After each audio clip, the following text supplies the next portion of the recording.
Hey there, and welcome to One Email, Two Takes, the weekly sales hacker show where myself and my colleague Christina Finseth take emails that were either submitted to us for feedback or have just been sent to us and put into our inbox. We provide feedback on those emails, and then we offer our take, our perspective on how we would rewrite them, hence the name One Email, Two Takes. Now, this week, you might notice I'm riding solo. Poor Christina, she got COVID, but she was well enough to submit one, the email that we're going to review today, and two, a rewrite of her own. Now, this email was pretty interesting. I was talking to her about it, and one of the things that kind of surprised me was the fact that she got it in the first place. So let me share my screen and I'll explain. So this email was sent to her as Director of Growth Marketing at Interseller. Now, if you don't know, Interseller has been acquired by Greenhouse. And so technically it's part of a different company now. But the fact that this company would sell to Christina is quite interesting because it's a very technical product. And so why a marketing person I found particularly interesting. That said, let's talk about this email. I'll break it down and then I'll offer some thoughts on how they could have potentially prospected Christina a little bit differently. And I'll sort of speak to that in my own rewrite. And then I'll walk through Christina's rewrite as well. So subject line, Christina, call this week, ? Hi, Christina, was doing some research and based on your role as the Director of Growth Marketing at Interseller, figured you'd be the best person to speak with about tech partnerships and integrations. Our company is the first integration marketplace as a service. So for context, we enable business-to-business SaaS companies to build and enter in-app marketplaces.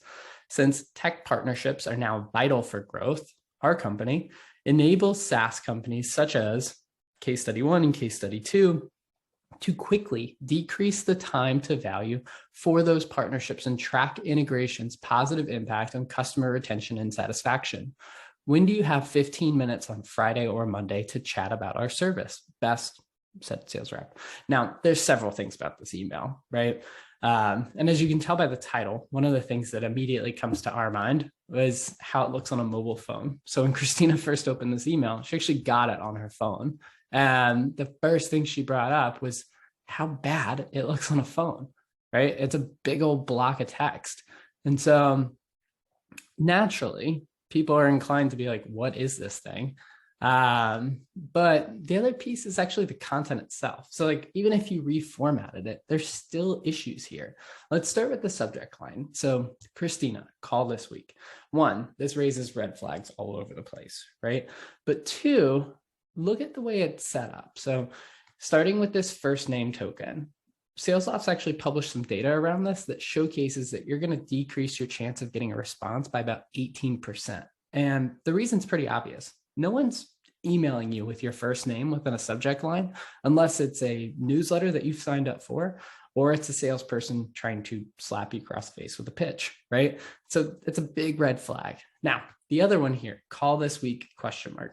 Now, the content itself is pretty light. And I'm like, okay, call this week, obviously a sales pitch, but actually using the question mark is a big red flag as well. We actually see in our data at Lavender that if you send a subject line with a big old question mark, you're going to decrease your chance of getting an open by about 56%.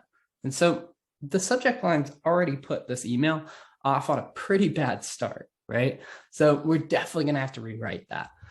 Now, the message itself, based on your job title, I'm reaching out. That is not a reason to reach out, right? Especially if it doesn't actually make sense. This is a marketing role and you're talking about a technical product. It's an integration as a service. So really you don't need to be talking to Christina, but you could be reaching out to Christina if you're trying to get a sense for problems within the organization. One of the things that I'm a huge fan of is reaching out to other people who might experience the problem differently within an organization and trying to build a case for when you eventually reach out to your ideal customer profile and say, hey, I talked to Christina over in marketing, and she mentioned that there was a huge gap within your go-to-market created by lack of integrations, right?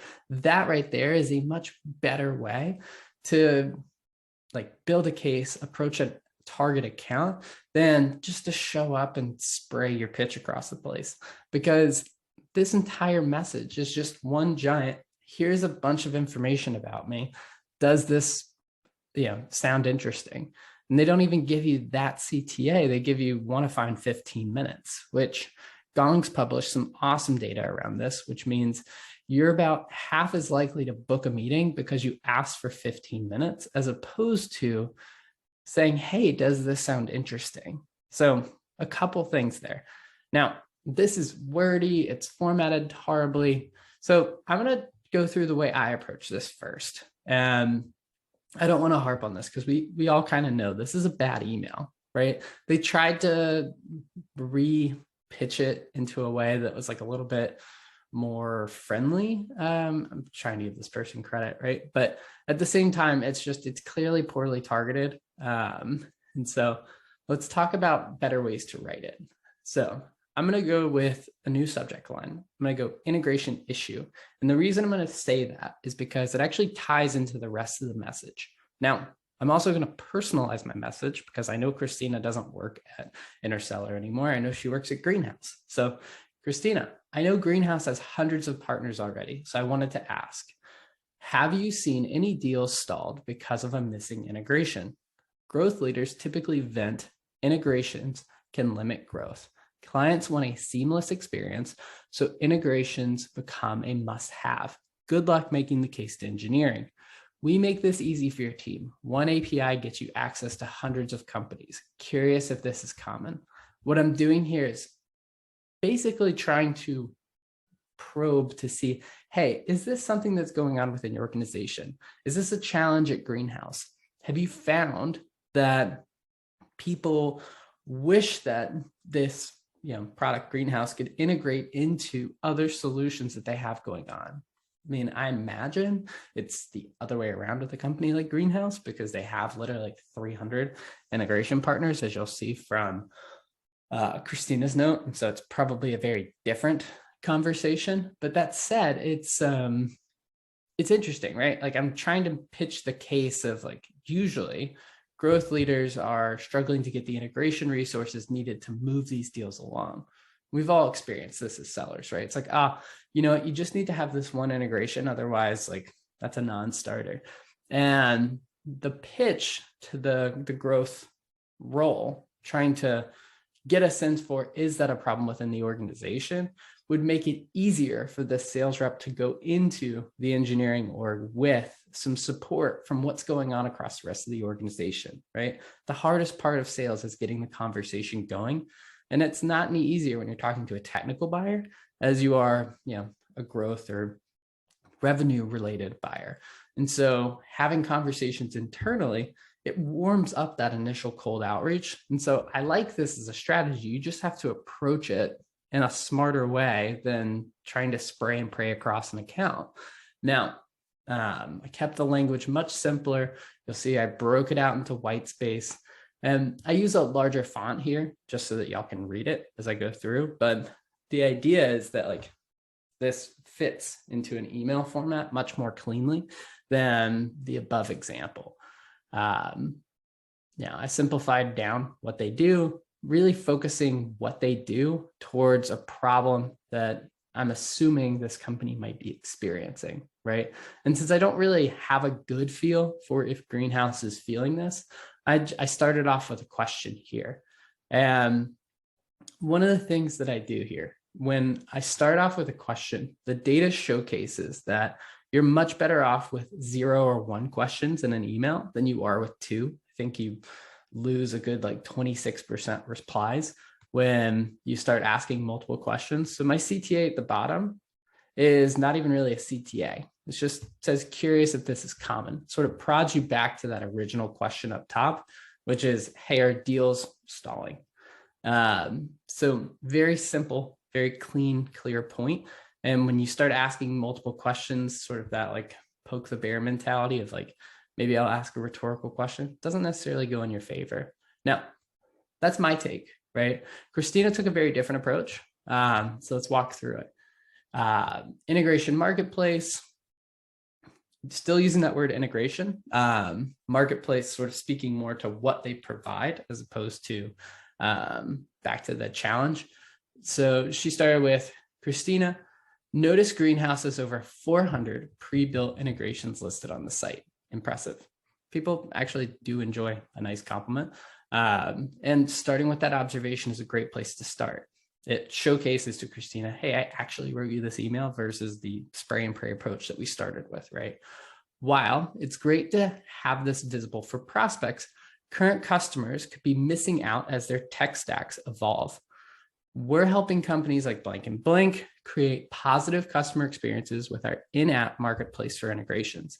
Interested in exploring this for your customer base. So she repositioned the technology as a growth opportunity, right? Which is a really interesting way of saying like, hey, Christina, if you have budget to spend on technology tools, this could be a tool within your tool belt. I love this reframe, right? Of what I view as a technical, what you might sell to a product person or a partnerships person, and repositioning it as a growth marketing opportunity and saying, hey, you could plug in all these integrations right in to the in-app experience and just asking if that's of interest. It's a very simple way to get a conversation going. I love the way Christina framed this, and probably has more to do with the fact that she's more familiar with the inner workings of Greenhouse than I am. But at the same time, it's very clean and clear how, why, really, not how, why this person would approach Christina.